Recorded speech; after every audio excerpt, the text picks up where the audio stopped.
Channel को subscribe कीजिए और बेल आइकन को दबाइए लेटेस्ट वीडियो को सबसे पहले देखने के लिए। सबसे पहले स्टार्टिंग में देख लेते हैं इन शॉर्ट कि हमें करना क्या पड़ता है ऐसे सम्स को सॉल्व करने के लिए। तो देखो, जब भी हमें क्वेश्चन दिया जाता है सबसे पहले हमें ये देखना पड़ता है कि क्या वो क्वेश्चन इस रूल को सेटिस्फाई करता है क्या। अगर वो इस रूल को सेटिस्फाई करता है उसके बाद हमें ये कंडीशन चेक करनी पड़ती है, मतलब हमें ये चेक करना पड़ता है कि क्या del M upon del Y और del N upon del X equal है क्या। अगर वो इक्वल है इसका मतलब आपका डिफरेंशियल इक्वेशन एग्जैक्ट है, देन वो एग्जैक्ट डिफरेंशियल इक्वेशन वाला टॉपिक हो गया। देन आपको डायरेक्टली सोल्यूशन डाल के आंसर निकालना पड़ता है, ईजी है। बट अगर ये कंडीशन सेटिस्फाई नहीं होती, मतलब अगर del M upon del Y और del N upon del X दोनों इक्वल नहीं आते, तो इसका मतलब आपका डिफरेंशियल इक्वेशन एग्जैक्ट नहीं है। तो अगर आपका डिफरेंशियल इक्वेशन एग्जैक्ट नहीं है तो उसको आपको एग्जैक्ट बनाना पड़ता है। कैसे बनाओगे, उसके लिए 4 रूल्स होते हैं।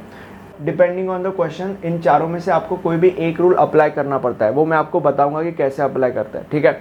अब फॉर एग्जांपल आपने पहला वाला रूल अप्लाई कर दिया, तो जब आप कोई भी एक रूल अप्लाई करोगे आपको एक इंटीग्रेटिंग फैक्टर मिलेगा। अब जब आपको ये इंटीग्रेटिंग फैक्टर मिलेगा, आपको इस इंटीग्रेटिंग फैक्टर को क्वेश्चन के साथ मल्टीप्लाई करना पड़ता है और थोड़ा सा सॉल्व करना पड़ता है, और फिर आपका जो डिफरेंशियल इक्वेशन है वो एग्जैक्ट बन जाता है। मतलब आपने आपका डिफरेंशियल इक्वेशन एग्जैक्ट बना दिया, एंड देन उसके बाद जो हमारा नॉर्मल मेथड है ये सोल्यूशन डाल के डायरेक्टली आंसर निकाल दो, ठीक है। Simple as that. सुनने में थोड़ा सा हार्ड लग रहा है बट बहुत ज़्यादा ईजी है। एक क्वेश्चन लेंगे, सारी की सारी चीज़ें समझ में आ जाएगी, ठीक है।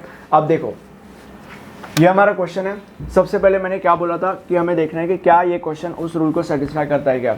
M D X plus N D Y is equal to 0। अब क्या ये क्वेश्चन उस फॉर्म में, ये क्वेश्चन बिल्कुल उसी फॉर्म में। यहाँ पे देखो, ये हमारा एम डी एक्स प्लस ये हमारा N D Y is equal to 0, बिल्कुल उसी फॉर्म में, और इसीलिए हमारा पहला रूल सेटिस्फाई होता है। अब इसके बाद हमें कंडीशन देखनी है, मतलब हमें ये देखना है कि क्या del M upon del Y और del N upon del X equal है क्या। बट कंडीशन को चेक करने के लिए हमें सबसे पहले एम और एन की वैल्यू पता होना जरूरी है। सो अब यहाँ पे ये एम है और ये एन है, ये हमें पता है, ठीक है, क्योंकि M D X plus N D Y is equal to 0 था, ठीक है। सो एम और एन की वैल्यूज मैं यहाँ पे सेपरेटली लिख रहा हूँ। Del M upon del Y निकालते हैं सबसे पहले। So del M upon del Y, अगर सपोज इसको partially with respect to Y differentiate करेंगे तो क्या आंसर आएगा, 2x कॉमन आ जाएगा, क्योंकि 2x बाहर आ जाएगा क्योंकि वो कांस्टेंट है, और अगर y को with respect to y differentiate करेंगे तो आंसर आएगा 1। तो यहाँ पे 1 लिखने की जरूरत नहीं है क्योंकि 1 इंटू यही होगा। देन उसके बाद del n upon del x करेंगे। सो इसको अगर with respect to x differentiate किया तो ये 0 आएगा क्योंकि इसमें कोई x का टर्म नहीं है, और इसका आंसर क्या आएगा, minus N X raise to N minus 1 वाला फॉर्मूला यूज होगा। So 2x raise to 2 minus 1 that is 1, तो basically answer is minus 2x। अब क्या del M upon del Y और del N upon del X equal है क्या, नहीं, ये 2x है, ये माइनस 2x है, इसीलिए del M upon del Y is not equal to del N upon del X. So इसीलिए differential equation is not exact. अभी differential equation is not exact का मतलब क्या है, हमारा डिफरेंशियल इक्वेशन एग्जैक्ट नहीं है, तो अभी हमें क्या करना पड़ेगा, उसको एग्जैक्ट बनाना पड़ेगा। कैसे बनाएंगे, इन 4 रूल्स की मदद से। अब देखो, ये मैंने मेरे पिछले वीडियो में भी बताया था, हर रूल के ऊपर मैं कम से कम 2 वीडियोस बनाऊंगा, राइट। तो अभी ये हमारा ये जो वीडियो है ये इस रूल का सेकेंड वीडियो है, ठीक है। तो आगे आने वाले वीडियोस में मैं बाकी के 3 रूल्स भी कवर करूंगा, ठीक है। इस वीडियो में हम ये रूल फिर से देखने वाले हैं ताकि आपकी प्रैक्टिस हो जाएगी, एंड उसके बाद इसके ऊपर 2 सम सॉल्व करेंगे, इसके ऊपर 2 और इसके ऊपर 2। अब शुरू करते हैं। तो हमारा पहला रूल क्या करता है, कहता है if m and n are homogeneous. इसका मतलब क्या है, इसका मतलब ये है कि अभी यहाँ पे देखो, ये हमारा m है, ये हमारा n है। अभी इसका डिग्री क्या है, ये x का डिग्री 1 है और y का डिग्री 1 है, तो मतलब 1 + 1 दैट इज 2, मतलब बेसिकली टोटल डिग्री 2 आ गया।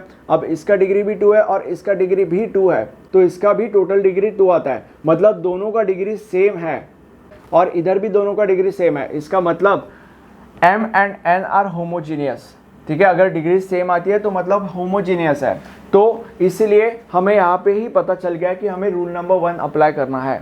और एग्जाम में भी अगर जब आपको ये सम्स मिलेंगे, आपको सबसे पहले रूल नंबर 1 से ही चेक करना है, ठीक है। अगर रूल नंबर 1 सेटिस्फाई नहीं हो रहा है तो 2, अगर 2 नहीं हो रहा है तो 3, और अगर 3 नहीं हो रहा है तो 4। आई मीन इधर थोड़ी सी अलग कहानी है, वो मैं आपको बाद में बताऊंगा जब सॉल्व करेंगे तब। और मैंने पूरा का पूरा प्लेलिस्ट बना के रखा है, प्लेलिस्ट का लिंक आपको आई बटन में मिल जाएगा। अब शुरू करते हैं। सो बेसिकली ये होमोजीनियस आ गया। सो यहाँ पे हम लिखेंगे m and n are homogeneous.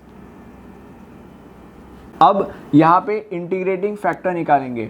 I F is equal to integrating factor का फॉर्मूला क्या है, 1/mx प्लस एन वाई। सो 1/m क्या है, 2xy। So 2xy into x that is 2x square y और प्लस एन वाई। अब यहाँ पे ये एन वाई, अब ये n है तो इसको with respect to y multiply करेंगे। सो अगर इसको y के साथ मल्टीप्लाई करेंगे तो y क्यूब, और माइनस अगर इसको y के साथ मल्टीप्लाई करेंगे तो एक्स स्क्वायर वाई, ठीक है। सो अभी इसको थोड़ा सा कैलकुलेट किया जाएगा। एंड वन मोर थिंग, ये यहाँ पे देखो माइनस एक्स स्क्वायर वाई है और यहाँ पे 2x स्क्वायर वाई है, तो इसको कैलकुलेट करेंगे दैट इज इसमें से एक चले जाएगा तो एक्स स्क्वायर वाई बन जाएगा एंड प्लस वाई क्यूब। अब इसमें से भी हम y को कॉमन निकाल सकते हैं। सो y और X square plus Y square, तो ये हमारा लाइक एकदम सिंप्लीफाइड वर्जन है। तो हमारा इंटीग्रेटिंग फैक्टर आ गया।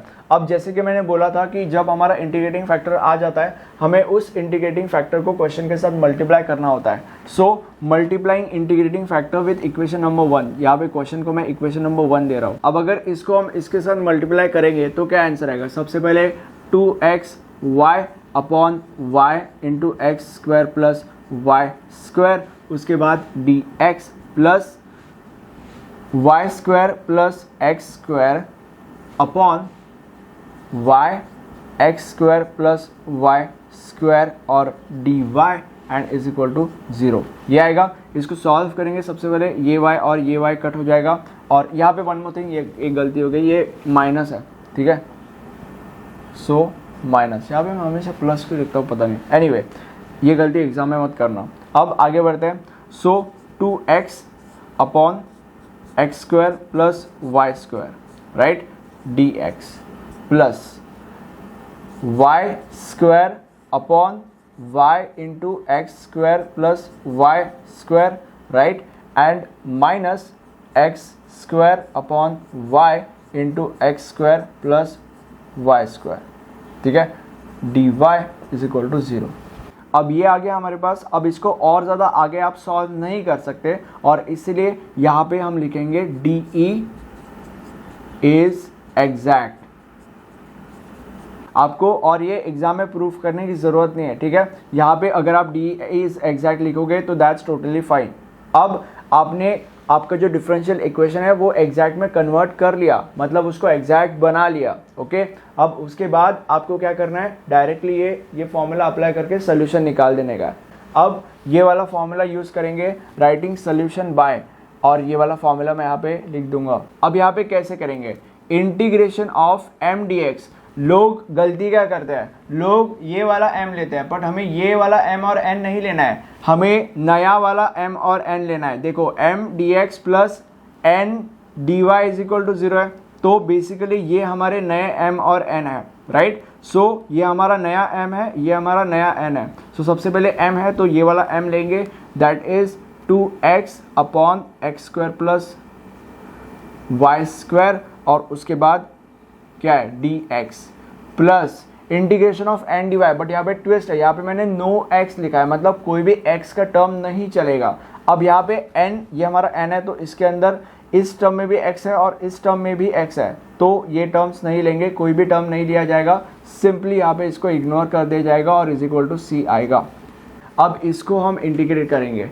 देखो अब इंटीग्रेशन में एक फॉर्मूला है, ये वाला फॉर्मूला हमेशा याद में रखना।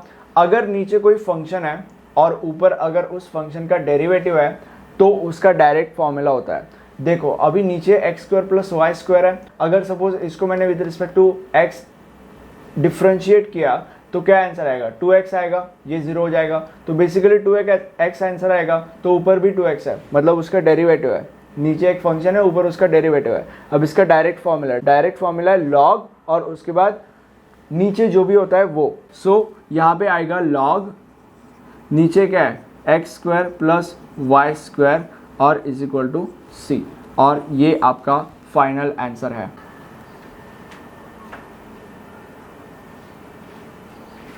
व्हाट्सअप प्लान टू जसामी, ये जो सब्जेक्ट आप पढ़ रहे हो इसके मैंने मॉड्यूल वाइज और सब्जेक्ट वाइज नोट्स भी बनाए हैं। नोट्स में मिलेंगे आपको एग्जाम में आने वाले मल्टीपल सॉल्व एग्जाम्पल्स एकदम स्टेप बाय स्टेप, जिससे क्या होगा, जिससे आपकी प्रैक्टिस होगी और एग्जाम में आप बहुत ही ज़्यादा इजीली पूरे के पूरे मार्क्स स्कोर कर पाओगे और अल्टीमेटली अपने पॉइंटर्स बढ़ा पाओगे। इसीलिए अभी के अभी डिस्क्रिप्शन में जाइए और नोट्स परचेज कीजिए। और ये जो सब्जेक्ट है इसको मैंने मॉड्यूल वाइज और सब्जेक्ट वाइज इन 2 प्लेलिस्ट के अंदर पढ़ाया हुआ है, और इसलिए आप यहाँ पे जाके पूरा का पूरा सब्जेक्ट मॉड्यूल वाइज या सब्जेक्ट वाइज यहाँ पे देख सकते हो। और इस वीडियो को लाइक करके आप मेरी हेल्प कर सकते हो, क्योंकि अगर आप मेरी हेल्प करोगे तो मैं आपकी और ज़्यादा अच्छे से हेल्प कर पाऊंगा, और इससे हम दोनों साथ में मिलके अपने अपने गोल्स को जल्दी से अचीव कर सकते हैं, राइट। इसीलिए अभी का भी वीडियो को लाइक कर दीजिए। And thank you for watching this video. Have a nice day, bye bye.